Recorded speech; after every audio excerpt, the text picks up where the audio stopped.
Good morning, the honorable judges and all audiences.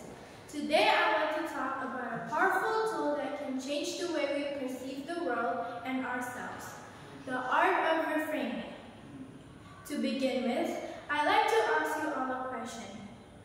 Have you ever been stuck in a negative thought, being unconfident, feeling overwhelmed or defeated, or even isolate yourself from the outside world? What will happen to you then? Frustrated, furious, or what? Let me take an evidence from one recognized scientist in the world. I'm sure all of you know Einstein very well. He's one of the most influential scientists in the 20th century. With his discovery of relativity theory, do you know how many times did he fail in his research? We can say countless. Maybe. What would happen if he stopped his research after his first or second failure? People will not come to the understanding of gravity, and we will not recognize that mass can be converted into energy and many more. It engages to many scientific aspects, right? Let me ask you again. What is your favorite fried chicken? Me? KFC. Well, do you enjoy it? Can you imagine if Colonel Sanders didn't find the recipe of KFC because he gave up in his business? You can't eat your favorite fried chicken, right? As my experience, I've been challenged with something that seemed hopeless. When I was a kid, I often joined many singing competitions, and I always won those competitions. And for several years in elementary school, I took a break from singing competitions. After that, when I was in 5th grade, I started to join singing competitions again. But the results were discouraging. I never won any of the competitions. I got desperate and found out that I was scared of losing. Because of that, I always deny when people tell me to join competitions. Though, in that moment, my mom always advised me that I have to change my view and that everything could change. I started to have a positive thought.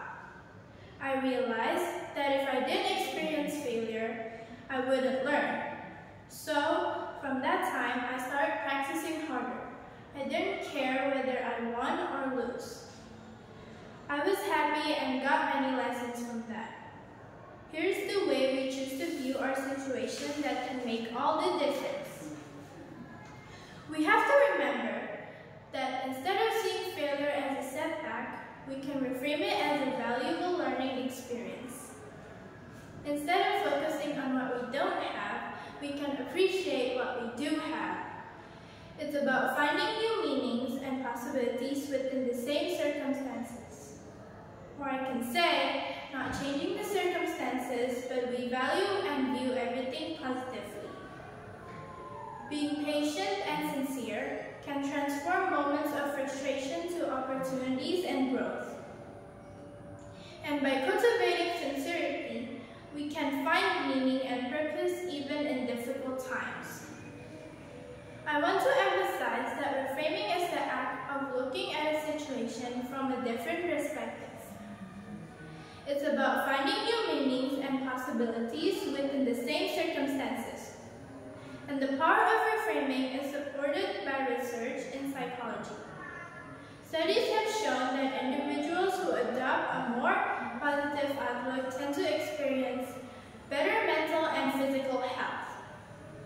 By consciously choosing to focus on the positive aspects of the situation, we can reduce stress, boost our mood, and increase our resilience.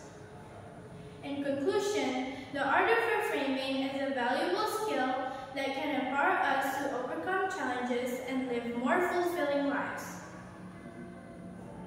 By learning to see situations from different perspectives, we can cultivate a more positive mindset and create a more hopeful future for ourselves and others.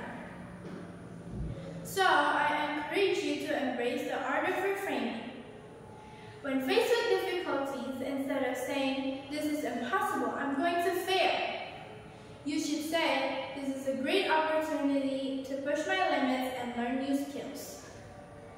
by doing so, you'll